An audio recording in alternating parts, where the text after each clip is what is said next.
नमस्कार दोस्तों, SRH कहानियां में आप सभी का स्वागत है। आज की कहानी का शीर्षक है गोपाल जी और गुड़ का भोग। इसी तरह की नई नई कहानियों के लिए आप हमारे चैनल SRH कहानियां को अवश्य सब्सक्राइब करें। किसी गांव में छज्जूमल नाम का एक गुड़ बेचने वाला अपनी पत्नी और 2 बेटों के साथ रहता था। उसकी पत्नी हर रोज गोपाल जी को भोग लगाती, आरती करती, उनका पूरा ध्यान रखती थी। उधर छज्जूमल दूर गांव में जाकर गुड़ बेचता था। इसी तरह उनकी जिंदगी अच्छे से चल रही थी। उसके बेटे बहुत ही नेक थे, परंतु दुर्भाग्यवश छज्जूमल की पत्नी अचानक चल बसी। छज्जूमल बहुत उदास रहने लगा। फिर भगवान की जो इच्छा मानकर फिर वे अपने काम पर वापस जाने लगा। उसके बेटे उसको समझाते, बाबा अब हम अच्छा कमा लेते हैं, आप अब घर पर बैठे। परंतु छज्जूमल ना माना। उसकी पत्नी रोज गोपाल जी को भोग लगाती थी।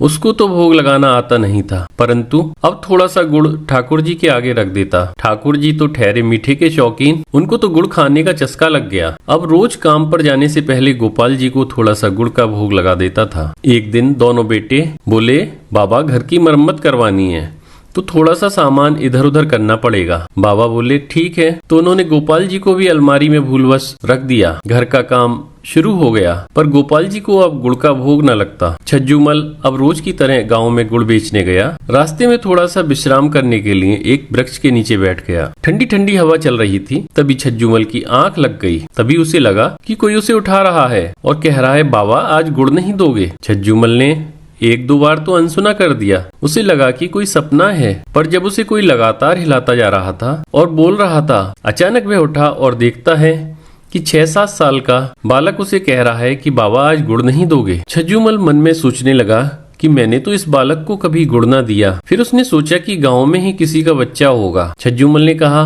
हाँ बेटा ले लो।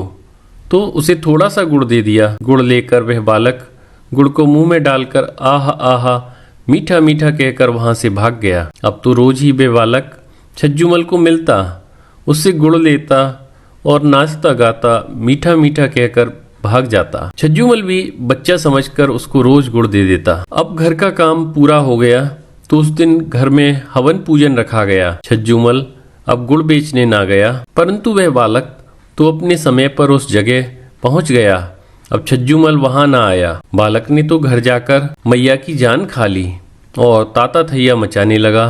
बोला मुझे तो गुड़ ही चाहिए। मैया ने बहुत ही समझाया, बर्फी मिठाई सब लाकर दिए, लेकिन वह तो कहता है मैं तो गुड़ ही खाऊंगा। मैया से बालक का रोना सहन ना हुआ और वह छज्जूमल के घर का पता पूछते पूछते उसके घर पहुंच गई। घर जाकर कहती, बाबा मेरे बालक को तो आपने गुड़ की आदत डाल दी। आज आप नहीं आए तो गुड़ खाए बिना वह मान ही नहीं रहा। छज्जूमल को उस बालक पर बड़ा प्यार आया और उसने उसको अपनी गोद में बिठाया और गोदी में बिठाकर गुड़ खिलाने लगा। पता नहीं क्यों उस बालक को गुड़ खिलाते खिलाते छज्जूमल की आंखों में अश्रुधारा बहने निकली। हृदय में अजीब सी हलचल होने लगी। गुड़ खाकर बालक मीठा मीठा कहकर अपने घर चला गया। हवन पूजन के बाद फिर से गोपाल जी की मूर्ति को रखा गया। अगले दिन छज्जूमल नियम से गोपाल जी को गुड़ का भोग लगाकर काम पर चला गया। रास्ते में उसी जगह पर रुका। अब तो उसे भी उस बालक को गुड़ खिलाने की जल्दी थी, परंतु वह बालक आया ही नहीं। ऐसे ही 3-4 दिन बीते, जो उसका मन बहुत बेचैन हुआ कि कहीं बालक बीमार तो नहीं। उसने गांव जाकर सबको बालक के बारे में पूछा तो सबने कहा ऐसा तो यहाँ कोई भी बालक नहीं रहता। वह हैरान परेशान होकर घर पहुंचा। घर पहुंचकर जब मंदिर में बैठा और गोपाल जी की तरफ देखा तो वे मंद मंद मुस्करा रहे थे, जैसे कह रहे हों, बाबा जी मैं वही बालक हूँ।